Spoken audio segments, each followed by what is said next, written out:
Olá, pessoal. Estamos aqui para mais uma aula de matemática, certo? E lembra aí que nas últimas aulas nós vimos a matemática em meio à culinária, né, a cultura alagoana. E eu passei para vocês, tentei envolver um pouquinho o assunto de geometria plana, lembra? A gente viu as figuras geométricas, como é que calcular área e perímetro.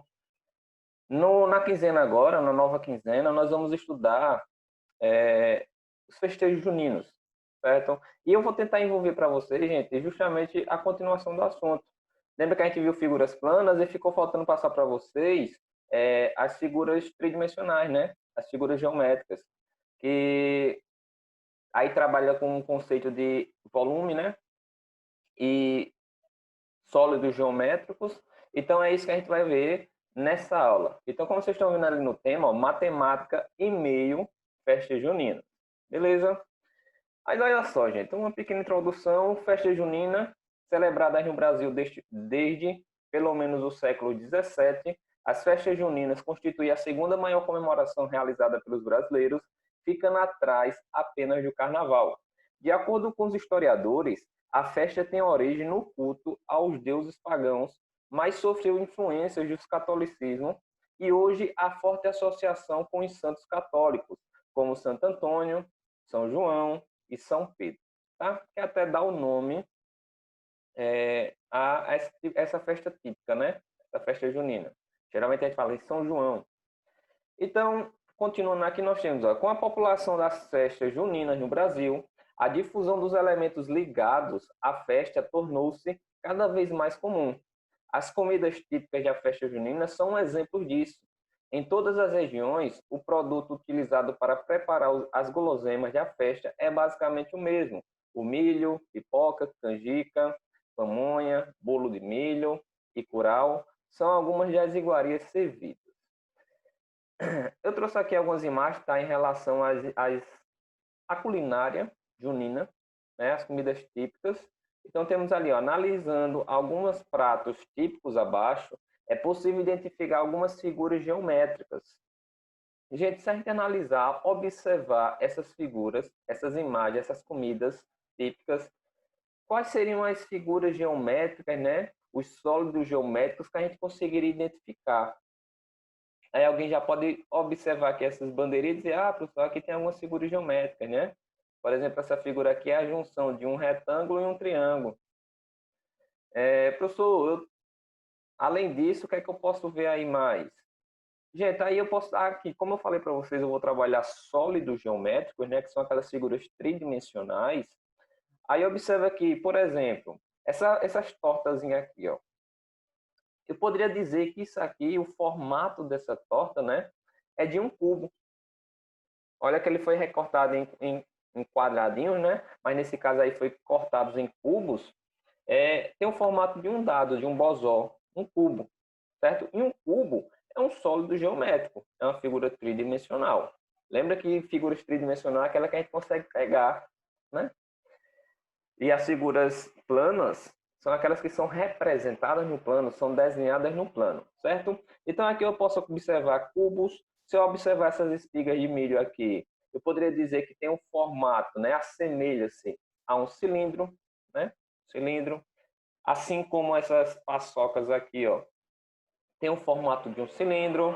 Outra coisa que eu poderia identificar aqui, por exemplo, essas cocadas aqui. Essas cocadas, elas têm um formato de um bloco retangular, né? Ou posso chamar de paralelepípedo. Na verdade é um prisma, certo? O que mais eu posso observar aqui nessas figuras? Esse bolo aqui. Observa, gente, que o formato dele, se ele começa aqui assim, vai fazendo esse afinamento, né? Vai fazendo um afinamento assim.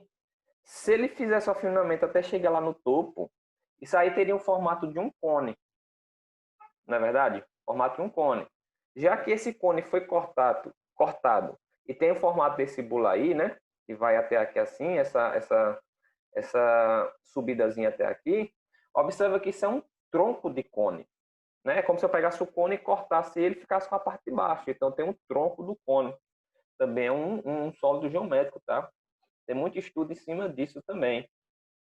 Então, São essas figuras que a gente consegue identificar aqui, sólidos geométricos, certo? Continuando aí, nós temos o seguinte, ó, festa junina. O uso de balões e fogos de artifício durante a festa de São João no Brasil está relacionado com o tradicional uso da fogueira junina e seus efeitos visuais.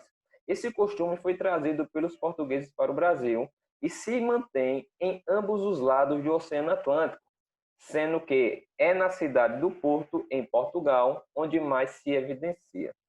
Eu trouxe aqui essas imagens, tá? São de balões juninos. E, gente, é bem característico, né? Bem notável que esses balões eles têm formatos geométricos, são sólidos geométricos, são figuras geométricas, certo? Se eu observar, por exemplo, aqui esse balão, é como se esse balão, o formato dele é um octaedro, tá? Mas é uma figura que é chamada de octaedro. Mas se vocês observar, é como se eu tivesse dois triângulos e juntado, e esses dois triângulos estão juntos pela base. E a base seria uma base quadricular. Então é como se eu tivesse dois triângulos que estivessem juntos, formando essa figura que é chamada de octaedro. Esse outro balão aqui, ele se assemelha muito a uma esfera, né? Uma bolinha, tá? Não é uma esfera completa, perfeita, mas ele se assemelha ao formato de uma esfera. Você também poderia considerar que é um sólido geométrico. Mas aí, nesse caso, eu chamo essa figura de corpo redondo, né? E são aqueles sólidos que têm aquela parte arredondada, tá bom? Aí, gente, eu quero revisar alguns conceitos com vocês em relação às figuras geométricas, tá? Primeira coisa, a gente vai lembrar aí o que são poliedros. Então, como está vendo ali, ó, poliedro é uma figura espacial fechada formada por polígonos reunidos que formam as suas faces. As faces são os lados e são formados por arestas unidas nos vértices. Então, como vocês estão observando aqui, são alguns exemplos de poliedros. Então, poliedros são essas figuras espaciais, são essas figuras tridimensionais, né? Esses sólidos geométricos. E observa que eles são constituídos, gente, por, como está ali, polígonos, são polígonos reunidos, mas se vocês observarem, são como se fossem figuras planas reunidas, né, juntadas por arestas e vértices. Então, por exemplo, aqui essa figura aqui, ó, esse tetraedro, né, que é um sólido geométrico aqui que tem 4 lados, se vocês observarem. Olha que os lados, né, as faces que são os lados dessa figura são triângulos. Se eu faço a junção desses triângulos para formar essa figura, eu estou formando um poliedro, tá? Quando eu faço a junção dessas faces planas, aí eu vou ter faces, arestas e vértices, eu constituo o poliedro. Aqui o octaedro, que é justamente aquele balão que eu mostrei para vocês, tá? Olha que também é um sólido geométrico, é um poliedro, tá? É figura formadas por faces planas. Outra coisa que é bem comum dos poliedros, gente, que são sólidos geométricos, só tem faces planas, tá? Só tem faces retas. Não tem parte arredondada como se fosse um cilindro, uma bola, tá? Então, aqui esse octaedro é um poliedro. Como eu falei para vocês, parece aqui, ó, duas pirâmides, uma colada na outra. Aí temos aqui esse hexaedro, que isso aqui é um prisma, tá? Um bloco retangular, um paralelepípedo, tá? Icosaedro e dodecaedro. Beleza? Então temos aqui alguns exemplos de poliedros. A gente, os poliedros, eles possuem alguns elementos que é importante nós sabermos, que eu já acabei falando algumas vezes aqui, tá? Os poliedros convexos são formados pelos seguintes elementos. Antes de falar desses elementos, lembra o seguinte, ó, poliedros convexos, tá? Tem os poliedros convexos e os poliedros não convexos. Eu não coloquei aqui para não ficar muito grande a aula. Mas os poliedros convexos são aqueles poliedros que só têm faces planas, tá? Assim como os não convexos só têm faces planas, que são poliedros. Mas se eu traçar um segmento de reta em qualquer face, né, ou dentro desse poliedro, esse segmento de reta, ele vai permanecer dentro do poliedro. Se eu pegar um poliedro convexo e traçar um segmento de reta, esse segmento de reta, ele pode ser que ele não fique inteiramente dentro do poliedro. Aí, nesse caso, seria um poliedro não convexo. Deixa eu ver se eu tenho alguma imagem aqui, é porque eu não coloquei aí. Não sei se vocês vão conseguir ver, tá aqui no livro. Olha só. Deixa eu aumentar aqui.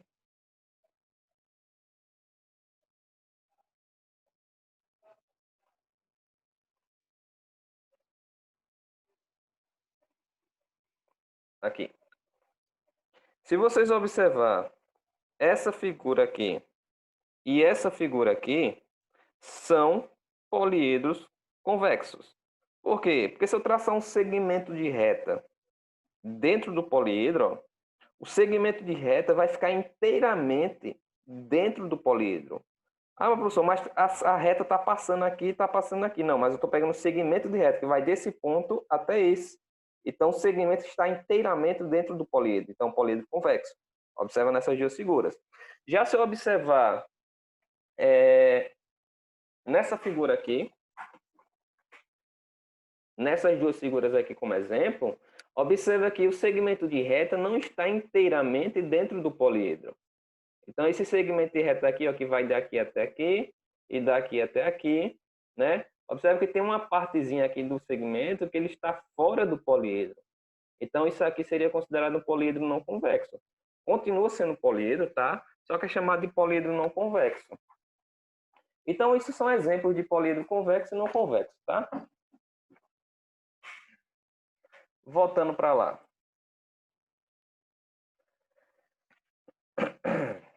Então, em todos os poliedros convexos, gente, nós temos os elementos, que são formados pelos seguintes elementos, os poliedros convexos. As faces, que são os lados, né? São os lados da figura, os lados que constituem o sólido geométrico. Então, faces são formados por polígonos convexos, tá? As arestas são as linhas que compõem a figura, que constituem o sólido geométrico. Olha o que está dizendo aqui, arestas são os lados do polígonos das faces. Vértices. Os vértices são as quinas do meu sólido geométrico, são os pontos. Tá? Eu mostro isso daqui a pouco, é porque pela definição é complicado entender, mas olha só. Os vértices são os mesmos vértices dos polígonos das faces. E superfícies, as superfícies do poliedro são a reunião das faces. Tá? A superfície do poliedro é a reunião das faces que constitui toda a figura. Eu vou mostrar isso agora. Tá? Como exemplo, imagine que eu tivesse esse poliedro. É um poliedro convexo, né? Só tem faces planas e tudo mais. O que seria as faces desse poliedro? As faces, gente, são os lados que constituem essa figura. Então, por exemplo, se eu pegar esse lado da frente aqui, que é um triângulo, esse daqui, ó, isso aqui é uma face. Então, eu tenho uma face aqui na frente, eu tenho essa outra face aqui do lado, tá? Eu tenho uma face aqui embaixo, outra aqui, uma lá atrás, lá atrás, lá atrás, lá atrás. Então, eu tenho, se eu observar direitinho, nessa figura eu tenho 8 faces, tá? São outros lados que constituem essa figura. O que seriam as arestas? As arestas são os segmentos de reta que constituem a figura também. Por exemplo, se eu pegar essa retinha que vai daqui até aqui, ó, essa retinha aqui, ó, isso aqui é uma aresta. Aqui na frente é outra aresta. Aqui eu tenho outra aresta. Então eu só preciso contar a quantidade de arestas nessa figura, tá? Eu não vou contar porque eu vou passar uma atividade depois e vocês vão ter que envolver essa figura, beleza? Mas arestas são esses segmentos de reta. E o que seriam os vértices? Os vértices são as quinas, como eu falei, são os pontos que constituem a figura, né? São os pontos onde se ligam as arestas. Então, por exemplo, aqui em cima, no topo aqui em cima, aqui é um vértice, que é um pontinho, tá? Aqui é outro vértice, que é outro pontinho onde se liga as arestas. Aqui é outro, aqui embaixo é outro, e assim por diante, tá bom? Então, vértices são isso. E a superfície da figura, a superfície do poliedro, é justamente a junção de todas essas faces, né? É a junção de todos esses lados. Aí eu tenho toda a superfície da figura, beleza? É isso. Aí tá aqui, ó. Como eu falei para vocês, isso aqui se assemelha muito ao balão junino, tá? Porque o balão junino tem esse formato aqui, né? É o formato desse poliedro, então observa que é bem semelhante. Dentro de poliedros ainda é bom lembrar da relação de Euler. Essa relação de Euler é importantíssima quando a gente trabalha justamente com esses elementos dos poliedros, tá? Vértices, faces e arestas.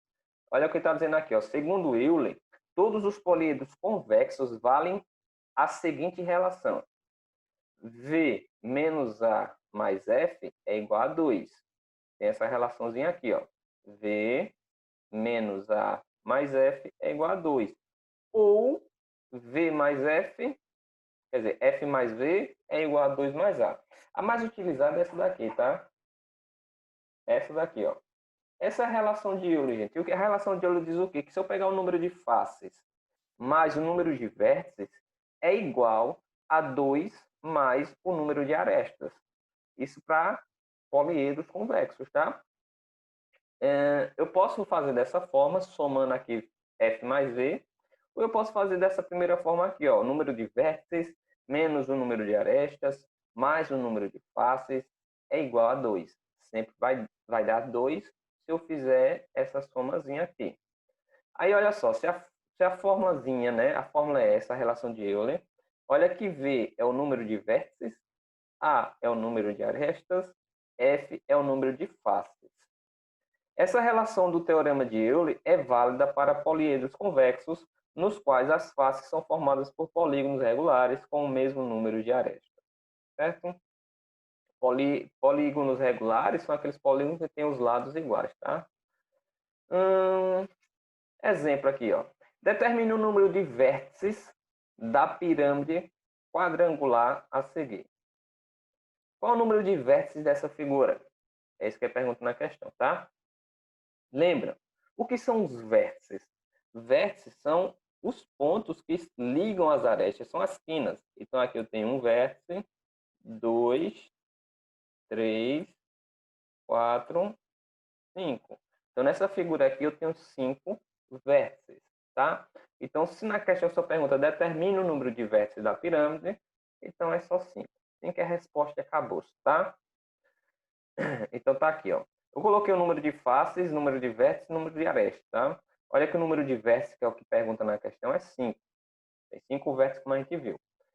As faces, quantos são? São 5 por quê? Porque se eu pegar esse lado da frente aqui, ó, esse lado aqui, esse da frente, aí já tem 2. Lá atrás tem outro, né? Lá por trás da figura.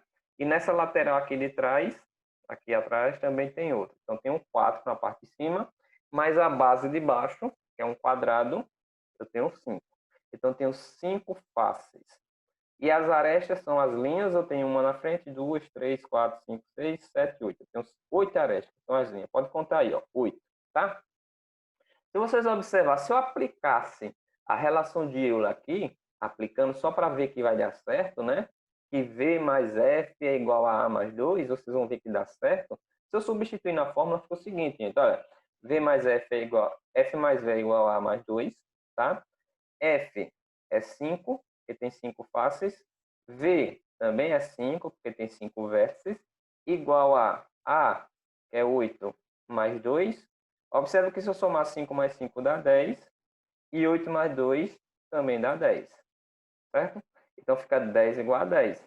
Observa que aqui eu tenho uma igualdade, e essa igualdade é verdadeira, né? É uma igualdade que é verdadeira, que realmente está certo. 10 é igual a 10. Então, observa que a relação de Euler dá certo para políedros convexos, certo?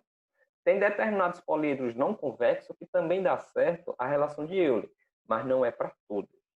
Já nos políedros convexos dá certo em todos, tá bom? Beleza. Então, isso é uma aplicação, um exemplo de aplicação da relação de Euler. Outro exemplozinho aqui, bem simples. Ó. Determina o número de faces de um sólido que apresenta 10 arestas e 6 vértices. Olha, gente, que nessa questão aqui não está dando a figura, tá? Não está dando a representação da figura. Então, não tem como a gente olhar a figura e contar quantas são. Aí, como é que eu posso achar isso? Não é? Quer saber o número de faces. Gente, se eu sei o número de arestas, que é 10, e o número de vértices, que é 6, eu só preciso aplicar a relação de Euler. A relação de Euler, né? Essa F mais V igual a A mais 2. Aí eu só preciso fazer o quê? A é 10, então boto 10 aqui no lugar do A. E V, vértice é 6, então boto 6 aqui no lugar do V. Então, se eu substituir, fica assim, ó. F mais 6, que é 6 vértices, é igual a A, que é 10, mais 2. Aí eu resolvo essa expressãozinha e acho o valor de F, que eu tenho uma equação do primeiro grau, né? Então, vai ficar aqui 10 mais 2 dá 12. Então, vai ficar isso aqui, ó. F mais 6 igual a 12. Esse 6 joga para o segundo membro, troca no sinal, é positivo, passa negativo. Então, F vai ficar 12 menos 6, que dá 6. Ou seja, nesse poliedro aqui, nessa figura que está dando no exemplo, o número de faces é 6. Então, essa figura tem 6 faces, 10 arestas e 6 vértices, certo? Então, olha aqui como nós aplicamos a relação de Euler, bem simples, certo? Aí, gente, dentro de poliedros, né, que são essas figuras que têm faces retas, temos poliedros convexos e não convexos, tem alguns poliedros que têm nomes específicos, que são classificados com nomes específicos. E os primeiros aqui são os prismas. Prismas são poliedros. Só que prisma tem esse nome específico porque ele tem uma característica. A característica dos prismas são o quê? São aqueles sólidos onde temos duas bases idênticas, assim como as faces laterais. Então, todo poliedro que tem duas bases iguais, duas bases idênticas, e as faces laterais iguais, são chamados de prismas. Então, aqui, ó, exemplo. Temos aqui esse prisma de base triangular. Olha que eu tenho a base de cima, que é um triângulo. É igual à base de baixo, que também é um triângulo. E as faces laterais são retângulos, certo? Tenho esse prisma aqui quadrangular, de base quadrada. É um quadrado na base, em cima e embaixo. Temos um prisma pentagonal, onde a base é um pentágono. E um prisma hexagonal, onde a base é um hexágono. Aí pode seguir, tá? Um prisma heptagonal, que tem 7 lados. Octogonal, que tem 8 lados, e assim por diante. Isso eu estou falando das bases, tá? Então, prisma é isso. São essas figuras que têm duas bases iguais e as faces laterais também são iguais, tá bom? Aí, outro tipo de poliedros. Outro tipo de poliedros são as pirâmides. As pirâmides têm nomes específicos também, que é pirâmide, tá? Pirâmide. Então, ela é composta por uma base e um vértice. Sua base pode ser triangular, pentagonal, quadrada, retangular, paralelogramo e aí por diante, tá? Observe o seguinte, a diferença de prisma e pirâmide. Visualmente é bem visível que é bem diferente, tá? Mas assim, matematicamente falando, olha que nos prismas temos duas bases e bases iguais. Nas pirâmides só tem uma base, tá? E um vértice. As arestas que ligam essa base convergem para um único vértice, que é esse ponto lá em cima, aqui em cima, tá? Então temos aqui uma pirâmide de base que é um triângulo, base triangular, uma pirâmide de base quadrangular, pirâmide de base pentagonal, que tem 5 lados embaixo, né, 5 arestas, e pirâmide hexagonal, onde a base é um hexágono, certo? Então, pirâmide, diferença de prisma e pirâmide. Aí aqui, gente, olha, voltando para as figuras juninas, né, o festejo junino, observa que eu já falei do balão. O balão é um sólido geométrico, né, que se vocês observar, eu já falei que é um octaedro, mas é como se eu tivesse duas pirâmides, por exemplo, duas pirâmides dessa aqui colada uma na outra, as bases coladas. Isso vai formar essa figura que é justamente o balão. Tem esse outro balão aqui, ó, que ele é um pouco diferente, né? Se vocês observar, a constituição desse balão é como se eu tivesse duas pirâmides e um cubo. Olha que eu tenho uma pirâmide aqui em cima, essa parte de cima aqui, ó, daqui para cima eu tenho uma pirâmide, aqui para baixo eu tenho outra pirâmide, e aqui no meio das duas pirâmides, ao invés de ser as duas bases coladas da pirâmide, eu tenho um cubo no meio. Dessa forma vai formar esse sólido geométrico aqui. Eu também posso dizer que é um balão, tá? Representa um balão. Beleza. Gente, o que eu queria passar para vocês é isso, é só lembrar um pouquinho desses conceitos, tá? De poliedros, os elementos de poliedros, né? E relacionar um pouquinho com essas festas juninas, certo? O conceito de volume, né, de esfera, de cilindro, dos corpos redondos, eu vou deixar para uma próxima aula. Então, a atividade dessa semana, o que é que vai ser para vocês? Vai ser uma atividade bem simples também. O que eu quero que vocês façam é o seguinte: vocês vão pegar uma folhinha de caderno, uma folha de papel ofício, né? Uma folha aí qualquer, um jornal, e vocês vão construir um balão. Um balãozinho desse aqui, ó. Se alguém quiser ir mais a fundo, né? Pode construir um balão desse formato, né? Ou pode construir um balão no formato que você achar mais interessante. Um balão que vai ter duas pirâmides, onde a base da pirâmide não vai ser um quadrado, que nem aqui, vai ser um pentágono, vai ser um hexágono, certo? Com bases com isso aqui, ó. Por exemplo, eu pegar duas pirâmides de base pentagonal e colar uma na outra, eu vou ficar com um balão um pouco mais estilizado, né? Um pouco mais diferente. Então, o que vocês vão fazer é construir um balão, certo? E depois de construir esse balão, vocês vão fazer a contagem dos elementos desse balão.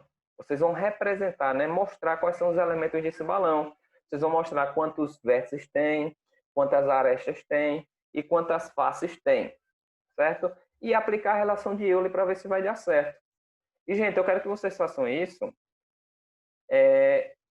Filme, né? Filme você construindo, filme o balão construído e você fazendo as contagens, escrevendo no caderno, certo?